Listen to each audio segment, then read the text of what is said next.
अस्सलाम वालेकुम वरहमतुल्लाहि वबरकातुहू। नाज़रीन, उम्मीद है कि आप बखैरियत होंगे। आज जिस मौजू पर आपके सामने मैं हाज़िर हूँ गुफ्तगू करने के लिए, वो ये है कि मौजूदा हालात में जो कश्मीर के अंदर जो लावा पक रहा है, जिसका अंदाज़ा शायद अभी हमारे हुक्मरानों को नहीं है, हमारी पॉलिसी साज इदारों को नहीं है, लेकिन वक्त आने पर इन्हें ये बात समझ आएगी कि हम लोग किन अटाटो अंधेरों में हम जो है वो टामकटोइयाँ मार रहे थे और हकीकत क्या थी। आप लोगों ने दो बातें सुनी जो बहुत ही अहम हैं। एक, आज़ाद कश्मीर के वज़ीर आज़म अनवारुल हक साहब ने एक बात की और जो बिल्कुल 110% रियलिटी पर मबनी है।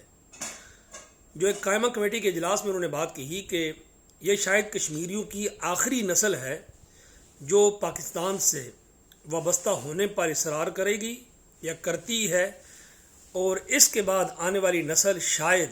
ये सूरत हाल न करे। उसकी रियलिटी ये है, उसकी हकीकत ये है नाज़रीन, कि पहले जब हम स्टूडेंट थे, छोटे थे, उस वक़्त हर रोज़ सुबह स्कूल्स में, गवर्नमेंट के स्कूल होते थे, हर रोज़ एक नारा लगाया जाता था, कश्मीर बनेगा पाकिस्तान। बाज़ औक़ात चंद शरारती बच्चे, अगर कोई एक बच्चा भी ये कह देता कश्मीर बनेगा खुद मुख्तार, तो अक्सर अगर पता चल जाता उस दौर के PTI साहब को, तो अच्छी खासी फेंटी उसको लगाई जाती थी और उस खौफ की वजह से भी कोई नहीं लगाता था। लेकिन अब की कंडीशन टोटली डिफरेंट है, और इन हालात तक हम क्यों पहुँचे, किसने पहुँचाया, ये भी आप सब जो है वो जानते हैं। एक और बात जो काकड़ साहब, जो हमारे अनवारुल हक साहब ने कही, वो बड़ी अहम है। उन्होंने कहा जी कि मसला सिर्फ ये है कि बात जब राइट्स की आती है तो उस वक़्त राइट्स लोग भूल जाते हैं। कश्मीर में इलेक्ट्रिसिटी सबसे कम तरीन रेट पर तैयार होती है, चूँकि पन बिजली से, ये पन बिजली है, पानी से बनती है ये, और इसकी जो कास्ट आती है वो टोटल 2.5 रुपये के आसपास आती है। वो कहते हैं कि 2.5 रुपये फ़ी यूनिट हमारी जो इलेक्ट्रिसिटी बनती है उसको हम लोग आपको देते हैं। फिर आपने बेशुमार कंपनीज दरमियान में हायर की हुई हैं जो आगे इसको एक खरीद कर दूसरे को देती है, दूसरी तीसरे को देती है, और करते करते फिर यही इलेक्ट्रिसिटी हमें वापस उसी रेट पर मिलती है जो सिंध में रहने वाले बंदे को, पंजाब में रहने वाले बंदे को, कहीं दूर रहने वाले बंदे को वही 50-60 रुपये पर यूनिट हमें वापस लौटाई जाती है। वज़ीर आज़म साहब ने ये कहा जनाब कि आप मेहरबानी फरमाएं कि अगर 2.5 रुपये में तैयार हो रही है तो आप हमें वही बिजली 5 रुपये यूनिट तक कर लें, फिर भी काबिल जो है वो रहम है, हम चलो कबूल कर लेंगे। लेकिन इससे ज़्यादा ये जुल्म है, ज़्यादती है, और यही सबब है कि रावलाकोट के बाशऊर लोगों ने, रावलाकोट के बहादुर लोगों ने, उन अजीम सपूतों ने, कौम के सपूतों ने, उन्होंने ये धमकियां दे दी हैं कि जनाब ये इलेक्ट्रिसिटी जो आप लोग यूज़ कर रहे हैं, ये जो बड़े बड़े आपके पोल लगे हुए हैं, और यकीन जाने एक एक पोल कम से कम 2 मरले ज़मीन घेरता है, और फिर उसके ऊपर जो तारें लगती हैं, ये सारे का सारा एरिया, सारे के सारी ज़मीनें, उनकी ज़री ज़मीनें, उनके जो बागात और हर चीज़ जो है वो इस इलेक्ट्रिसिटी की वजह से गुज़श्ता 50 सालों से वो एक यरगमाली की पोजीशन में वो रही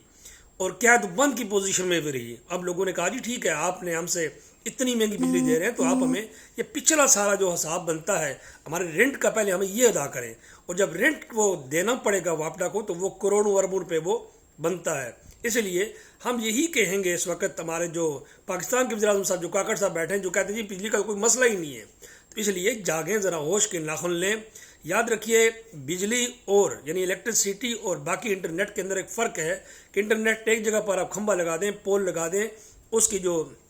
वो वहाँ से ही उसके सिग्नल जो है वो आपको मिलेंगे। लेकिन इलेक्ट्रिसिटी अभी तक जो है वो कनेक्शन जॉइंट किया जाता है, और कनेक्शन जॉइंट करने के लिए आपको ज़मीन की ज़रूरत पड़ती है, आपको खंबे लगाने पड़ते हैं। अगर खुदा न खास्ता जिस तरीके से आपने माजी में देखा कि कभी जो पाइप गैस लाइन होती थी अपने जो आती थी बलूचिस्तान से, वो काट दी जाती थी, अगर यही कंडीशन अगर कश्मीर में लोगों ने शुरू कर दी इलेक्ट्रिसिटी की लाइन के साथ, तो यकीन जानिए पूरे का पूरा पाकिस्तान जो है वो अंधेरों में डूब जाएगा। फिर वो लोग भी बड़े बड़े डूब जाएंगे, बड़े बड़े घरों वाले भी डूब जाएंगे। इसलिए होश के नाखुन लें, और अभी कश्मीर जो मुतालबा कर रहे हैं बिल्कुल माकूल है। ये ना हो कि कल फिर वो बात आपको समझ आए जो हमारे इंतहाई जहांगीरा जनरल जो है वो बता गए सबको कि जनाब मेहरबानी फरमाएं, कश्मीर जब भी, अमीद गुल जो बता गए सबको कि कश्मीर जब भी गया तो वो टुकड़ों में बट कर नहीं जाएगा, और कश्मीर न पाकिस्तान का है न कश्मीर इंडिया का है। कश्मीर बजाते खुद एक स्टेट है। कश्मीर जिधर भी जाएगा तो इकट्ठा जाएगा। इनकी एक अपनी जो है वो तारीख़ है, और 700 साल पुरानी तारीख़ है। اگر یہ صورتحال رہی، اگر وقت پر نہ دیکھا گیا، وقت پر اگر ان چیزوں کا تدارک نہ کیا گیا، تو یقین جانیے پھر آپ کو آج جو ہمیں 60 روپے دے رہے ہیں نا، تو کیا پتہ کل فیوچر میں آپ کو یہی بجلی جو ہے نا وہ 120 روپے یونٹ سے بھی زیادہ خریدنی پڑے۔ اس لیے ہوش کے ناخن لیں، ایسی صورتحال نہ کریں کہ کل آپ کو پریشانی کا سبب ہو۔ امید ہے کہ ہمارا میسج آپ تک ضرور پہنچے گا۔